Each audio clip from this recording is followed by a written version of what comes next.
Fogo!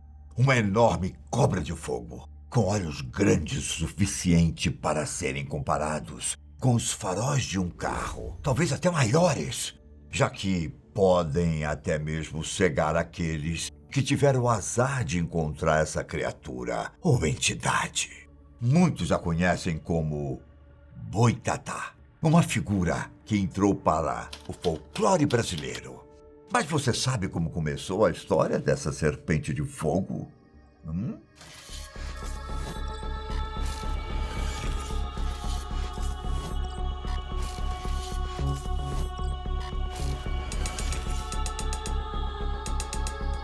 Infelizmente, o primeiro relato da aparição do Boitatá se perdeu no tempo.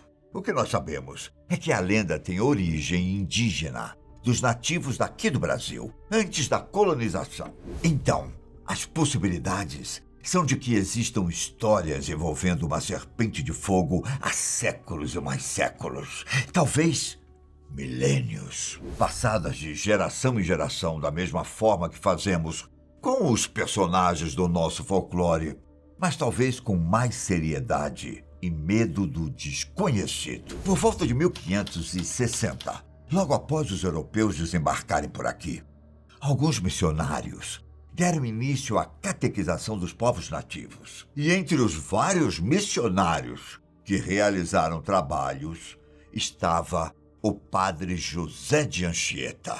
No ano de 1560, José de Anchieta apontou em seus registros que havia outros fantasmas nas praias, vivendo a maior parte do tempo próximos do mar e dos rios. No registro, José diz que eles são chamados de Baetatá, que pode ser traduzido como coisa de fogo.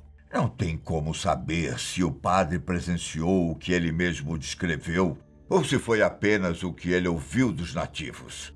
Mas ali estava as características que tanto envolvem a lenda. José de Anchieta disse que não se via outra coisa além de um facho cintilante, correndo pela natureza. Um facho que atacaria os índios rapidamente e que logo os matava, como os curupiras. Uma lenda dentro de outra lenda. O curupira você já conhece? Eu sei que sim. Bom, mas a gente fala dele em outro momento. O registro do missionário utiliza uma palavra curiosa a seguir: Emboitatá.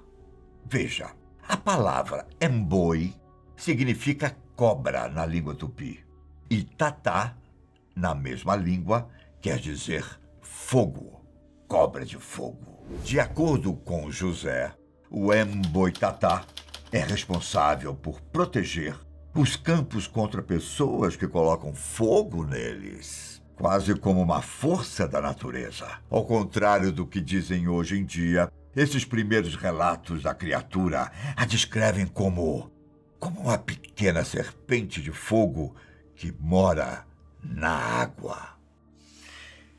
Mas uma serpente que consegue se transformar em um tronco em brasa, capaz de enganar pessoas que colocam fogo na natureza e que, como diz o relato de José, faz morrer por combustão quem incendeia inutilmente os campos. O que você acha? E aí você me pergunta, mas uma cobra de fogo não deveria colocar fogo nos campos sem querer? Você está certo, não fosse por um simples detalhe.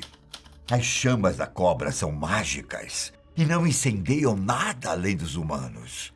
Se pegarmos o lado científico de todos esses relatos, podemos desenvolver uma explicação razoável para a criatura. Uma explicação que talvez faça com que ela deixe de ser uma criatura e se transforme no fenômeno fogo-fato. Pode ficar tranquilo que eu explico para vocês.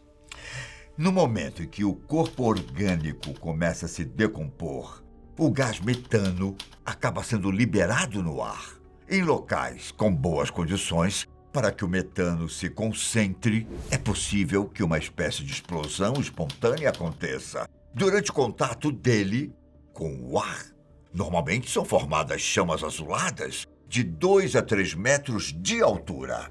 E se uma corrente de ar passar pelo local, seja causada naturalmente ou até mesmo pela passagem de seres humanos, é possível que as chamas se desloquem.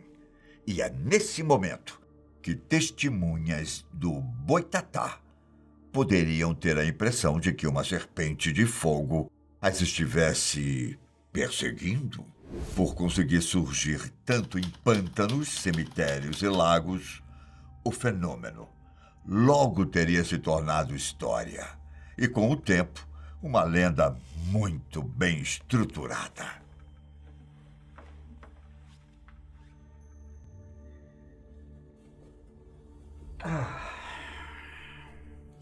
Na época da colonização, chegou a ser dito que o Boitatá não era mais do que o espírito de pessoas que ainda não tinham sido batizadas. Outras pessoas falavam que era simplesmente almas que não foram para o céu.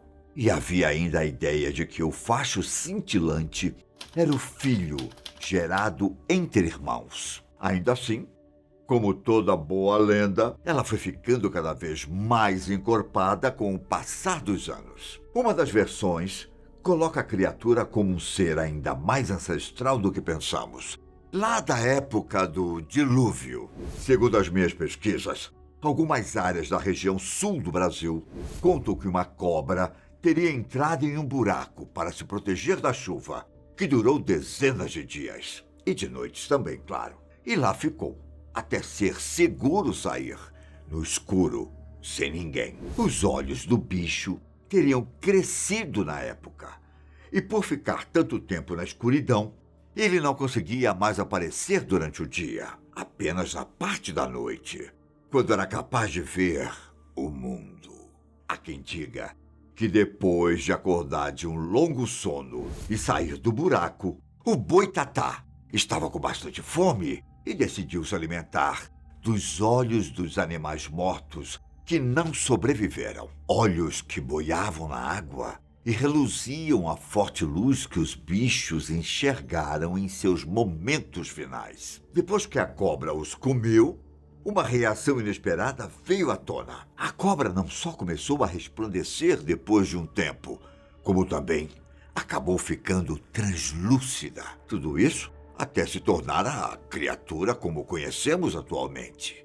Há quem diga que esse foi o resultado de um castigo contra não apenas uma, mas várias serpentes que se alegraram por ter visto vários animais mortos. O curioso é que tanto no Nordeste quanto no Norte do Brasil, as pessoas também lembram daquela versão da lenda que fala sobre a cobra de fogo ser alma de pessoas que estão vagando por aí. Nesse caso, seria a alma dos compadres e das comadres. A ideia é que essas almas ainda estejam entre nós para pagar os pecados. Mas a tarefa da serpente não pararia por aí. O Boitatá também tem característica de protetor da natureza. Nessas regiões, ele até mesmo é chamado de fogo corredor. Já em Santa Catarina, a versão da lenda fala de um touro e não de uma serpente. De acordo com a história, repassada de geração em geração, a criatura teria patas enormes e um grande olho no meio da testa, capaz de reluzir uma luz forte como fogo.